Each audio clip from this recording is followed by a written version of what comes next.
Bueno, pues hoy en Al Fresco tenemos a un poeta muy joven, ha publicado este poemario Peachtree City y lo tenemos aquí. La verdad es que fue una sensación en un festival de poesía que se hizo en julio, si no recuerdo mal, en O Poetry, y nos lo va a contar todo. ¿Qué tal, Mario Obrero? ¿Cómo estás? Muy bien, encantado de estar aquí con vosotros y en la Librería Popular. Bueno, estaba hablando ahora mismo del O Poetry, que era un festival, incluso la primera edición que se celebró aquí en Albacete, reunió pues a lo mejorcito, ¿no?, de la poesía joven y no tan joven, y yo creo que causó sensación todo el mundo, evidentemente, Sí, pero sí, tú en sí. particular, yo creo. Bueno, fue una primera edición muy valiente porque además la organiza Andrés García Cerdán Sí. y la organiza desde dos lugares. El primero, la voluntad de compartir, yo creo, con sus vecinas y con sus vecinos, con la gente de Albacete, algo como es la poesía que verdaderamente nace para ser compartido. Y en segundo lugar, yo creo que con no toda la financiación quizá que fuera posible, así que a pesar de todo ello se consigue hacer una primera edición, pues como tú decías, bastante sorprendente y que fue emocionante, no solo para las poetas, o sea, no solo para las personas que estuvieron escuchando, sino incluso para nosotras. Yo, como poeta, como persona que he ido a algún otro acto, notaba una especie de escucha ese día que fue maravillosa. Oye, yo no sé si has notado, eres de Madrid, bueno, Getafe concretamente, si la gente vive la poesía de una igual forma que aquí en Albacete. La poesía es un lugar humilde, la poesía es una casa que tiene ventanas abiertas y que no es un palacete, sino algo hecho con adobe, con el adobe que aquí conocéis de los pueblos, con aquellas casas que están en medio de los bancales. Y en efecto, yo creo que desde ese lugar humilde, cuando a un sitio no centralizado, cuando a una ciudad de provincia se llega y se llega con la poesía, hay muchas ganas de escuchar. Y creo que es importantísimo que escuchen los poetas y que escuchen las personas, que escuche el público, que escuchemos todas en general más a menudo. Y yo sí que he notado esa recepción y ese cariño, esa entrega de predisposición que a veces en la capital no existe. Oye, tienes 17 años, si no me equivoco, muy joven. Habla como si hubiese escrito 10 libros de poesía ya, pero bueno, empezaste a escribir, si no me equivoco, y según he leído, a los 7 años. Yo no sé lo que te pasa por la cabeza a los 7 años para decidir, quiero escribir poesía y no otro género, como, yo qué sé, la novela o... Supongo que serán conexiones cerebrales que a lo mejor no podemos dilucidar, pero aún así yo, en mi edad y en la manera de hablar, en la manera de compartir esto que es personal, que es mi pasión, como otras les gusta el color azul que decía Wisła Bastín Bosca, viene de la escuela pública. Yo he ido a colegios públicos, a institutos públicos, como mis hermanas, como mi madre que es maestra, y el cariño y el cuidado que ha habido en la escuela pública hacia la palabra, hacia la inclinación artística, hacia lo creativo, es lo que permite que hoy podamos estar aquí. No hay poetas del milagro, hay poetas del trabajo, y el trabajo viene en aulas, y viene con dinero, y viene con educación. Oye, ¿recuerdas el nombre de algún profesor que te haya inculcado esa pasión por la poesía? Aparte de tu madre, que es maestra, evidentemente, pero algún profesor que te haya calado. Sí. Pues a mi madre toca mencionarla, pero profesores, por ejemplo, de secundaria, Juan Antonio Cardete, que es el jefe de departamento, además durante mucho tiempo de mi instituto, el Instituto Público La Senda, ha tenido siempre mucho cuidado y ha hecho, pues como hace Andrés también García Cerdán, unas propuestas insólitas. De repente en un instituto público llega por la mañana el Premio Nacional de Poesía Juan Carlos Mestre, o llega Gonzalo Escarpa, o llega gente que es maravillosa. Y eso sucede en nuestros institutos públicos por la vocación de profesores, como Juan Antonio y como tantas otras. Bueno, hoy presentas en Albacete este Peachtree City. Tengo una última pregunta referida a Albacete. Después de ese encuentro que tuviste en O Poetry aquí en Albacete, y gracias a ese encuentro ahora regresas a nuestra ciudad para tener otro encuentro con más lectores y más seguidores de tu poesía, me gustaría saber cuál es tu visión sobre los poetas de Albacete, porque yo sé evidentemente que has mantenido el contacto con poetas de nuestra tierra y que supongo que te mensajeas y que intercambiáis opiniones y demás. ¿Qué opinión te merece su poesía? Pues Albacete, como bien sabes, viene de Albasit, que es el llano, el horizonte. Sí. Y me parece precisamente eso, que en un lugar llano es muy posible ver los paisajes y ver los horizontes. Creo que es una poesía de horizontes, porque quizá la poesía sea eso, sea un mirar hacia esos tigres, por ejemplo, de Rubén Martín Díaz. Por ejemplo. Y en esa línea es un grupo de poetas muy generosos, muy generosas en su trato humano, personal, en los mensajes que hemos ido manteniendo, la correspondencia.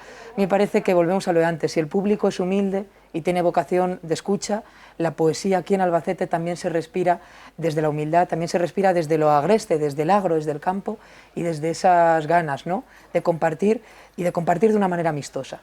Bueno, ahora sí, vamos a hablar de Peachtree City, es ciudad de melocotoneros, o en fin, es una ciudad que yo no tenía ni idea, yo creía que era el nombre del título del poemario, una ciudad que sí que existe en Estados Unidos y que tiene que ver, yo creo, también con lo que, este poema tiene que ver con lo que tú viviste allí, ¿no?, a caballo entre España y Estados Unidos. Eso es, este poemario nace de un viaje, porque quizá la poesía también sea un acto de viajar, de moverse. La poesía rechaza el sedentarismo inmóvil y transita, se dedica a transitar. Y en este caso se transita a la ciudad del melocotonero, que además de existir, es, por ejemplo, una de las ciudades que en 2016 votaron a Trump, pero en masa, ¿no? Además destacaba dentro de todo el estado de Georgia, que está muy al sur, por ser de las ciudades más republicanas. Esa es Peachtree City. Y cuando uno de repente llega a Getafe y se aparece por allí y encuentra esa ciudad melocotonero sin melocotones, es cuando surge la poesía. ¿Hay alguna explicación de que no haya ningún melocotonero? ¿La encontraste? Pues fíjate, ¿lo preguntaste? No tengo ni idea. Los galegos tienen el dicho de o miño leva auga e o sí leva fama.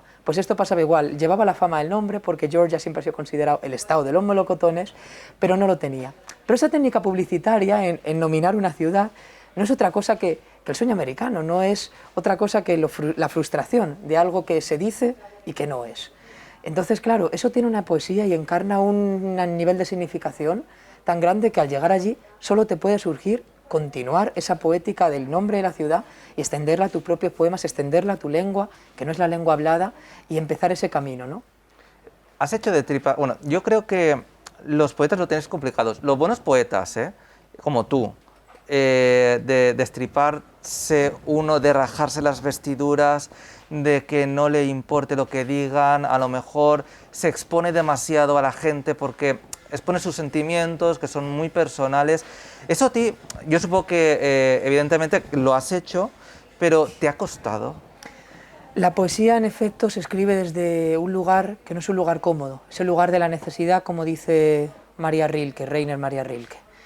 Y desde esa necesidad hay que entender que sí, que hay goce en la escritura, y además creo que es posible una escritura de la celebración, una escritura desde las coordenadas de la alegría, como lo hacía José Hierro en una cárcel franquista, pero verdaderamente hay ese proceso del que tú hablas, de exposición y de cierto dolor, pero ante todo es que la poesía es una empatía, porque tú dejas de ser tú para convertirte en las demás. No solo porque expresas tu dolor, sino porque expresas el dolor del compañero. En mi caso, el dolor de un migrante, de alguien que está en una tierra que no es suya, las tierras extrañas, de las que hablaba en aquella copla Concha Piquer. Bueno, pues es que es lo mismo. Entonces, cuando uno empieza a sentir ese dolor empático, cuando uno se identifica con sus iguales, es cuando empieza a ser poeta. Y entonces, esa exposición no es tan dura porque es compartida y porque además su función es crear un discurso colectivo, es crear un cuidado del prójimo, es que alguien pueda abrir este libro y encontrarse en él y hacerlo suyo. Muchos amigos, familia, te conocen a Mario Obrero, pero no conocen lo que siente Mario Obrero. ¿Cuál ha sido la opinión o lo que más ha sorprendido a un allegado después de leer este Peachtree City? Quizá diría las palabras, que es algo muy llano, es algo muy simple, pero es lo más vital de la poesía, ¿no? De repente, joder, pero ¿cómo es que esta palabra qué significa? ¿Cómo cosas? Y esto que viene, que es alfolí, que es cangilón. Bueno, pues es que se nos olvida un poco, pero la poesía se construye con palabras, igual que la escultura se construye con piezas de mármol, o que la pintura la hacemos con colores. Entonces, es nuestra herramienta. Y yo, que soy obrero, pues tengo la conciencia de las herramientas. Y la palabra creo que es lo que más sorprende, ¿no? Pero tenemos que empezar a usar el lenguaje con total libertad. Usar las palabras más raras, más difíciles, enreversarlas. Usar masculino, femenino, plurales, singulares. Aprovechar las capacidades lúdicas, el lenguaje es de quien lo habla, así que consecuentemente somos poseedoras del lenguaje. Eres un poeta inusual, lo digo porque yo creo que te vas de los estándares a la hora de escribir poesía, de hilar esas palabras, te da igual la norma sorprende, ¿no? Y yo creo que también quieres causar ese impacto, ¿no? Para que la gente te lea y evidentemente causar ese sentimiento, no solo por lo que estás diciendo, sino también un sentimiento diferente a la hora de leerlo, ¿no? Sí, verdaderamente La poesía tiene que ser algo que impacte, tiene que salir del lugar común. Si no, pues estaríamos escribiendo anuncios en un tablón de un centro cívico municipal. Pero cuando uno decide escribir y escribir un poema y no escribir un panfleto, una octavilla o un discurso o un tuit, es que hay algo distinto, es que se quiere mover algo, mover conciencias, generar ese trasiego, ese impacto del que tú hablas.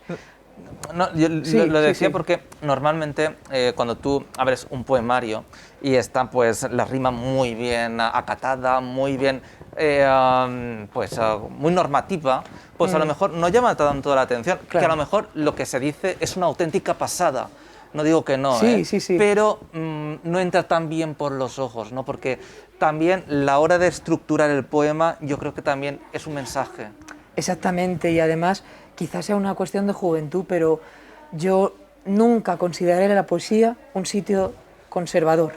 En la poesía no se puede ser conservador para nada, ni para la forma, ni para la rima, ni para la estética. No, porque ya somos conservadores en otras cosas, ya vivimos en un mundo, en una sociedad arcaica de nociones y de ideas y de comportamientos que vienen conservados a través de la historia. Y la poesía creo que no es ese espacio, creo que no hay reacción posible dentro de la creación poética, que es al revés, un sitio de cambios, de continuos cambios. Yo solo puedo esperar que ojalá y cuando entrevistéis aquí a la fresca en 20, 30 años a otra poeta diga algo completamente distinto a lo que digo yo hoy. Entonces será que la poesía está cumpliendo su función. Ya para finalizar, Mario, me gustaría, Mario es un poeta tan peculiar y yo creo que eso lo hace diferente, que la gente evidentemente se fije contigo, que tu firma incluso es distinta, ¿no? Porque yo esto nunca lo había visto, bueno, sí que había visto algo parecido a lo mejor, pero igual no. O sea, esto es la firma de Mario Obrero cuando compras Peachtree City, que en Albacete evidentemente se está esmerando mucho para que todo el mundo tenga pues su firma peculiar. Pero lo más guay de todo es que Mario, es que no hay ninguna firma igual. Entonces, es que es una auténtica, es que lo tengo que decir porque es una auténtica pasada, o sea, es que lo tengo que decir, o sea, es que era así. Mira, este es mi libro de lectura Es que personal. mira, tiene un libro y aquí tengo otro y son Claro. distintos. Y si cojo otro, es que es totalmente distinto. Bueno, yo creo que vivimos en un mundo muy difícil, lo saben las que nos están viendo en casa, que hay muchas cosas que son complicadas, que está lleno de complejidades y que las noticias cada día dan más tristeza, dan más pavor. En ese mundo que está en debacle, cuando de repente alguien decide comprar un libro de poesía, cuando alguien decide venir a un recital o cuando una biblioteca o una librería como es la Popular decide crear estos actos, creo que hay que agradecerlo. A mí es lo que me toca como poeta y la manera humildemente que encuentro agradecer es ese momento de además contacto con la lectora, porque en el momento en el que pintas estamos ella y yo y estamos hablando y mantenemos una conversación. La poesía es una manera de conversar y la manera de agradecer que la gente esté del lado de la poesía humildemente son estos pequeños Es un regalo, cuadros y estos es un colores. regalo, yo creo que es un regalo. Mario Obrero, muchísimas gracias por estar aquí en Al Fresco, en la Librería Popular, presentando este Peachtree City. Te auguro muchos éxitos, de verdad. Bueno, y esperemos que sean de la mano de Albacete. Gracias Seguro, a vosotros. gracias Mario. Gracias.